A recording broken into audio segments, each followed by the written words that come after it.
The Baltic Sea, a historically vital waterway, is once again becoming a focal point of geopolitical tension.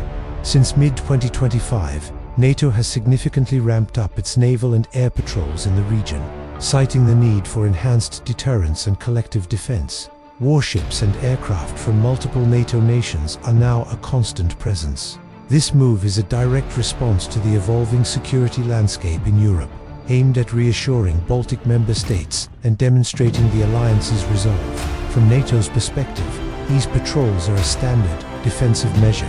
They involve routine exercises, surveillance, and a visible presence to uphold freedom of navigation and reinforce the security of its eastern flank. For countries like Estonia, Latvia, and Lithuania, who share borders with Russia, this increased NATO presence is a welcome sign of solidarity and a tangible commitment to their defense under Article 5. But as you can imagine, not everyone sees it this way. Across the water, Russia has reacted with strong condemnation. Moscow views this surge in NATO activity not as defensive, but as a provocative and destabilizing act. Russian state media has been working overtime, painting a picture of an aggressive NATO creeping ever closer to its borders, using the Baltic Sea as a launchpad for future hostility. This narrative portrays Russia as the threatened party, forced to react to Western encroachment. So, how exactly has Russia been reacting on the ground, or rather, on the water and in the air? Initially, its responses were what you might call a tit-for-tat escalation.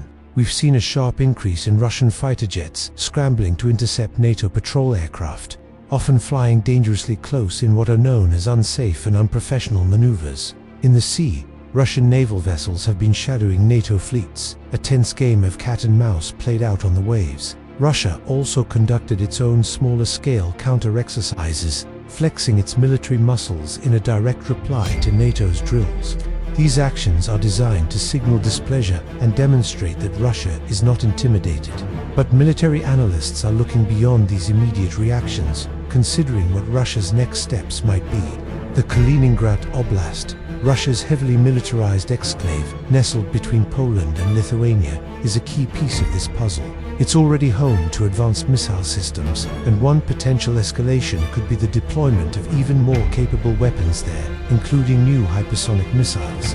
Placing these systems in Kaliningrad would put much of Europe within striking distance, dramatically altering the strategic balance. Another area of concern is electronic warfare.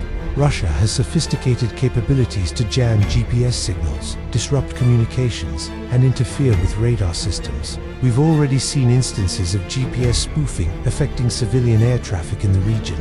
A more concerted use of these electronic warfare tools could be used to harass NATO forces, creating confusion and increasing the risk of accidents without firing a single shot. It's a way to assert dominance in the electromagnetic spectrum, a critical domain of modern conflict. More alarmingly, experts have floated the possibility of simulated blockades. Imagine Russian naval forces conducting exercises that effectively cut off access to certain ports or sea lanes, disrupting commercial shipping to NATO countries. While not a formal blockade, which would be an act of war, these maneuvers would test NATO's response and sow economic chaos.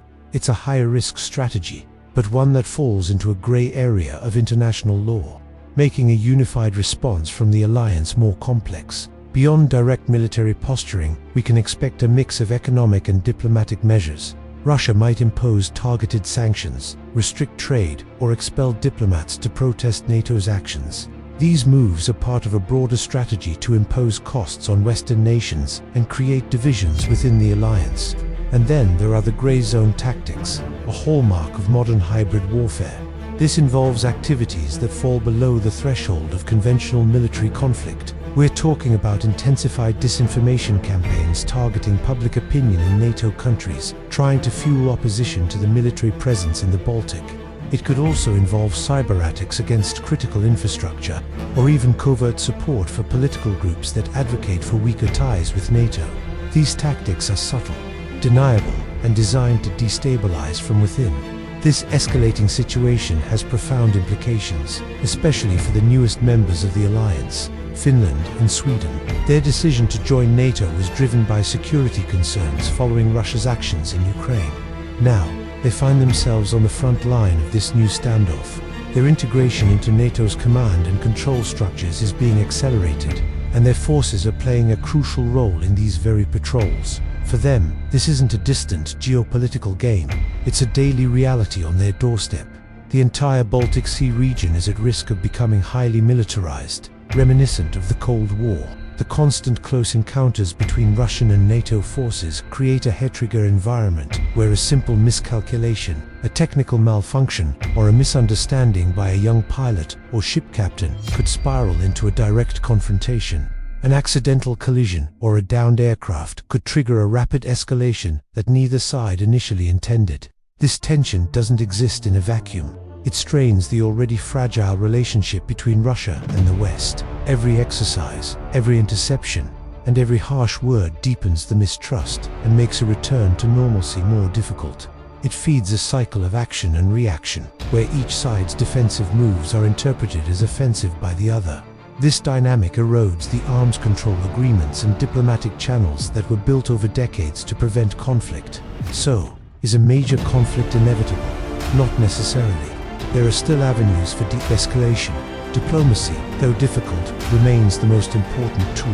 Re-establishing high-level military communication channels, like the NATO-Russia Council, could help prevent accidents and manage crises.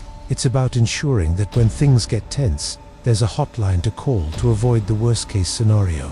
Confidence-building measures could also play a role. These could include agreements on pre-notifying major military exercises, inviting observers from the other side, or establishing clear rules of engagement for air and sea encounters to reduce the risk of collisions. It's about creating transparency and predictability in a highly unpredictable environment. Third-party mediation, perhaps by a neutral country or an international organization, could also help bridge the gap and facilitate dialogue. Sometimes, having an impartial voice in the room can help both sides step back from the brink. However, the risk of miscalculation remains dangerously high. The strategic calculus of both NATO and Russia is complex, and the potential for a small incident to escalate into a major regional, or even global, conflict is very real. The Baltic Sea is no longer just a busy trade route. It's a strategic chessboard where the next move could have consequences for the entire world. The coming months will be critical. The world will be watching to see if diplomacy can prevail over military posturing, or if the Baltic Sea will become the flashpoint for a new era of confrontation. Thanks for watching. If you found this analysis insightful, please consider liking the video and subscribing to our channel for more in-depth content on global affairs. Stay informed, and we'll see you in the next one.